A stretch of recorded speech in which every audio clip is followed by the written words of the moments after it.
Soon, Shogun and Cosmos were descending on the HQ. The building was still under siege as it was less than a minute ago. "Airdrop me on that group," Shogun said. Cosmos didn't answer. He just did as Shogun instructed. Cosmos decided he had to go straight after Amunet himself. He remembered what Virtuoso said about Amunet being on the east side of the HQ. On the east side of the building, several villains had destroyed most of the super steel in an effort to free Amunet. Cosmos bore down on them and used lightning to fry the group that was there. Once close to the wall, he felt through to see what kind of objects were on the other side. People were in the room. The room Amunet and her mind-controlled hitters were in suddenly became hard super steel. Cosmos pulled the block of steel separate from the building and flew both himself and the block into the air. "Vector, I can't breathe!" Amunet screamed in her thoughts. "Then in a few minutes, I won't have to listen to you anymore," Vector thought back. Cosmos felt into the block and felt the one female form that didn't have any armor on her. The size and shape told him it was Amunet. He then reduced the size of the block, letting the hitters fall free. He left a fraction of an inch of steel around Amunet and pulled her into his bubble. Amunet released those that she had power over and summoned all of her strength. She focused on the young Omni that was near her. Cosmos could feel her tugging at his will, trying to place him under her power. His mind seemed to wander for a moment to what life would be like if he chose to support Amunet. Cosmos had visions of Amunet on a throne with him as her general. The world would be whatever they wanted it to be. His parents would choose the area of the planet they wanted to rule. Glimmer would love him for his strength. The Coalition and the Heroes Union would be no more, and there would be peace. Cosmos shook his head violently to make the vision leave him. Amunet didn't have the power to take over the fledgling Omni. Cosmos knew she couldn't be allowed to do that to anyone else. He also knew that Omni once trusted her. He didn't want to let her suffocate. An idea popped into his head that he thought was genius, and his bubble raced across the sky. Shogun spun like an angry red top through the villains. His speed and training made him almost impossible for any to strike. The force field he projected around himself made him impervious to their fire, ice, energy, and other attacks. Everything stopped just 2 inches from his skin, still outside of his omnium armor underneath.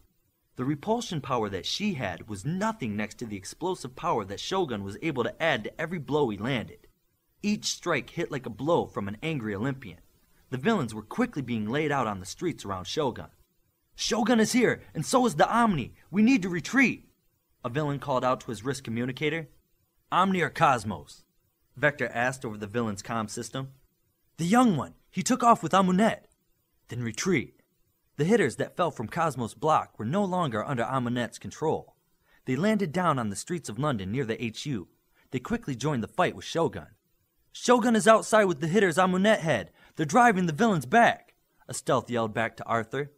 "Get everyone out there. Don't let them retreat." "Flyers, follow me," Arthur said as he flew out of the lobby. Arthur and the other flyers made their way past the villains and landed on the other side of them. The way for retreat was now closed.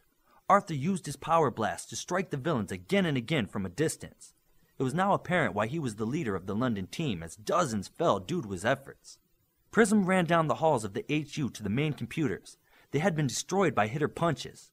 "It'll take hours for me to get communications up again," Prism thought. Cosmos landed his bubble in the front yard of his home in Michigan. This was his first chance to see the destruction the villains did to his childhood home. He let the bubble go, and the steel statue of Amunet fell to the ground. Using his power, Cosmos reached out to find something unique in the broken house. His old inhaler flew to his hand. Cosmos made the statue of Amunet stand upright. The armored glove made the inhaler hard to use. He ended up taking off a glove to prime the mechanism. Next to Amunet's face, Cosmos caused the steel to retract from around her mouth. Amunet gasped in air as Cosmos pushed the inhaler into her mouth. The inhaler sprayed his drug-laced gas into her mouth. Cosmos did it a few more times until he was sure she was dosed. Cosmos dissipated the steel he created, and Amunet fell to the ground unconscious. He placed them both in his bubble and made his way back to HQ. When second team showed up to help Olympian and Eclipse, the villains would no longer enter the hall to face Olympian. Olympian did as he was ordered and held his ground. "New plan," Ranger continued. "Eclipse and I will hold this hall. Olympian and Ion, go get the bad guys." Olympian flew down the hall with force, and Ion passed him as living lightning. The hitter and the anchor tore into what remained of Vector's forces. Those that made their way around them and into the hall were met with fear from Caution, solid illusion artillery from Ranger, and the fists of Eclipse. Wave stood back near the mouth of the corridor and watched their backs. She was deep in the complex and listening to what the techs were telling two imposing-looking enforcers. The techs had given them some type of shoulder rocket launcher. These will track and kill the flyer who's been destroying the drones. Vector wants you two to take the North Utility Tunnel and bypass the fighting. Vector wants him gone, now, the tech said. They're going after Saber. He won't see this coming, she thought. The two enforcers started running down the hall with the weapons in their hands. She ran after them as fast and quiet as she could. The two then stopped at a pair of stairs that took a steep climb up to the surface. She ran as fast as she could up the stairs to keep up with the enforcers.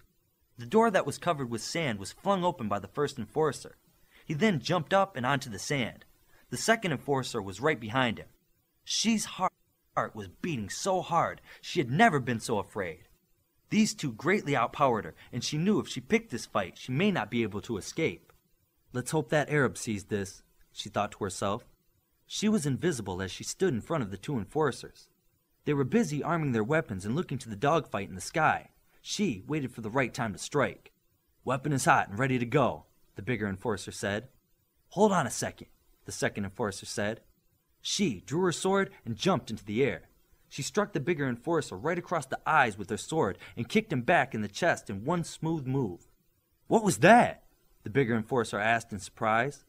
We have a stealth somewhere, the other enforcer said. Hey, where's your missile launcher? She had taken it from him when he was surprised. It had become invisible with her. She quickly knelt on one knee and aimed the weapon at the enforcer who still had his on his shoulder. Look, tracks in the sand, the big enforcer said. The missile from She launched directly at the second enforcer, striking him directly in the chest. This also caused the missile in his arms to explode. The shock and fireball were impressive. Even Saber saw it from above. She was knocked back by the force of the blow. She tumbled back across the sand and laid prone invisible. The second enforcer was wounded badly and was not getting up. The bigger enforcer, however, was up and looking in She's direction. She slowly sat up and looked at herself to see if she was hurt. The pink hair in her eyes startled her. Then she remembered how Bioforce changed her hair pink not long ago. The big enforcer was barreling across the sand at the little girl in the red costume. She turned invisible and started running. The enforcer stopped for a moment and looked down. I see your tracks, little girl, the enforcer yelled and started chasing her. Shogun will be sad to hear about that one, too, Vector thought to himself as he watched the satellite image of the enforcer running across the sand. Where are my reinforcements? Sir, the reinforcements from Siberia are overdue. I can't seem to raise them on the comms, a tech said. What about the teleporters? No communication from them either. Omni, Vector said low with his teeth together.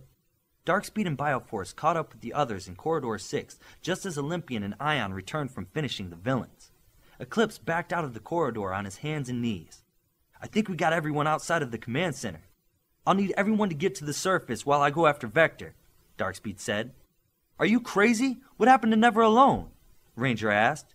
You're all too slow. If you stay, he'll just kill you. He said once he wouldn't kill me. You trust anything that villain says? Bioforce asked. No, but I'm our only option. Now get out while we still have 0 casualties. Darkspeed blinked away while the others made their way back toward the shaft that led upward. She found it hard to run with short Japanese legs instead of her longer Israeli legs. The enforcer had pursued her over hills of sand for almost 2 miles. He continued to sprint after her at high speed, and it was all she could do to keep in front of him. The explosion hurt her. Her foreign body seemed slower to move. Fatigue was setting in, and the enforcer pursued her relentlessly. She had many reasons to give up, and only one to continue. She refused to die here at the hands of this villain. Saber had just finished the second squad off, and the sky was his. The Emirati leader went into a power dive to see what the explosion on the surface was. He saw the dying villain on the ground next to the blackened sand. The 2 sets of tracks heading off into the desert are what caught his eye. In the air, Saber could cover ground much faster than these two could run.